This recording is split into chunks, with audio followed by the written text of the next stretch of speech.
कलयुग केवल नाम आधारा, सुमिर सुमिर नर उतरहि पारा। इस कलयुग के कलिकाल में केवल नाम जप ही एक ऐसा विकल्प है जो हमें इस भवसागर से पार लगा सकता है।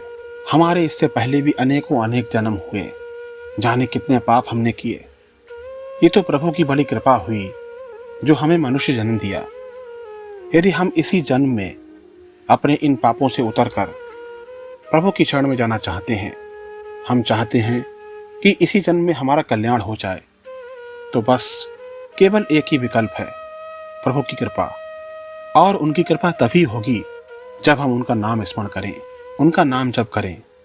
लेकिन उनका नाम जप भी तभी होगा जब उनकी कृपा होगी। तो कुल मिलाकर हमें उनकी कृपा चाहिए। बस हम अधम जीव कर ही क्या सकते हैं, उनके चरणों में प्रार्थना ही कर सकते हैं कि हे प्रभु, हम पे कृपा करें। हम अधम जीव हैं, अज्ञानी जीव हैं, हमें कुछ नहीं पता। बस आप हमें अपनी शरण में ले लीजिए और हमें अपना बना लीजिए। तो यदि नित्य प्रति हम उनके चरणों में ये प्रार्थना करें कि हे प्रभु, हमें स्वीकार कर लें, हम जैसे हैं वो आपके हैं। प्रभु अत्यंत दयालु हैं, वो अवश्य ही हम पर कृपा करेंगे। हमें बस उनसे यही प्रार्थना प्रतिदिन करनी है।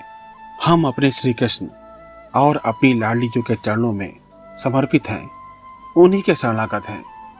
और एक शरणागत की केवल एक ही प्रार्थना हो सकती है कि हे श्री कृष्ण, मेरा सारा जीवन आपके भजन और नाम के जपने में बीते। मेरी वाणी हर क्षण आपका गुणगान करे, मेरे होंठ सदैव आपका नाम उच्चारण करें और मेरे हृदय में आपके प्रेम की अखंड ज्योति जलती रहे। मेरा हर कार्य आपकी भक्ति को समर्पित हो, ताकि मेरा जीवन सफल बन सके, जिसके लिए मैं इस धरती पर आया हूं।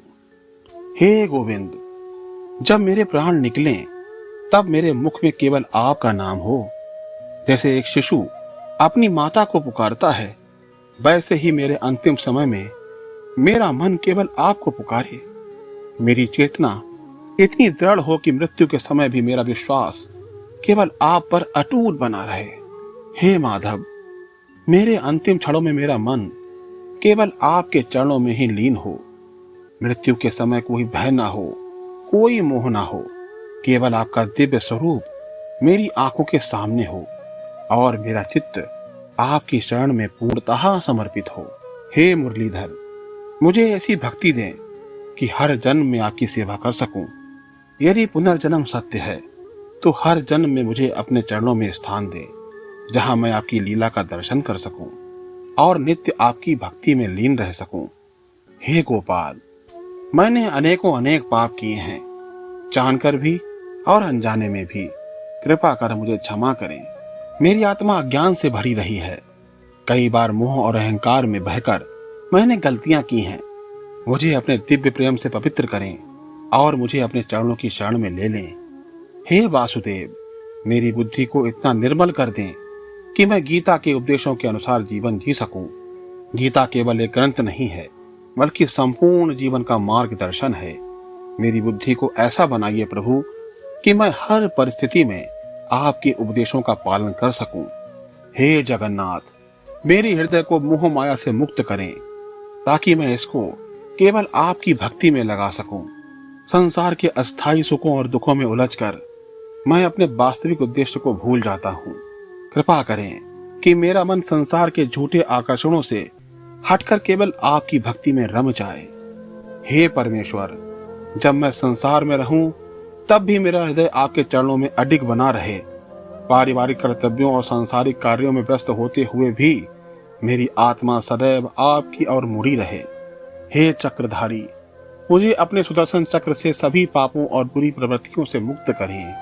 मेरे भीतर के अहंकार, क्रोध, लोभ और मोह को नष्ट करें, ताकि मैं पवित्र मन से आपकी सेवा कर सकूं।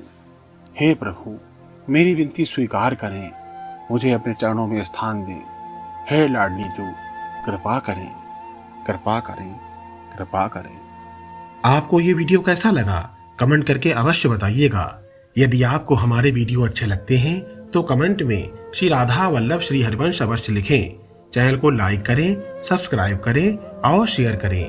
हम आपके लिए आध्यात्मिक वीडियो बनाते हैं और आशा करते हैं कि आप इन वीडियोस को देखकर अवश्य ही आनंदित होते होंगे। यदि आपको महाराज जी के जीवन के विषय में या किसी अन्य आध्यात्मिक विषय पर कोई अन्य वीडियो चाहिए तो कमेंट करके अवश्य बताएं।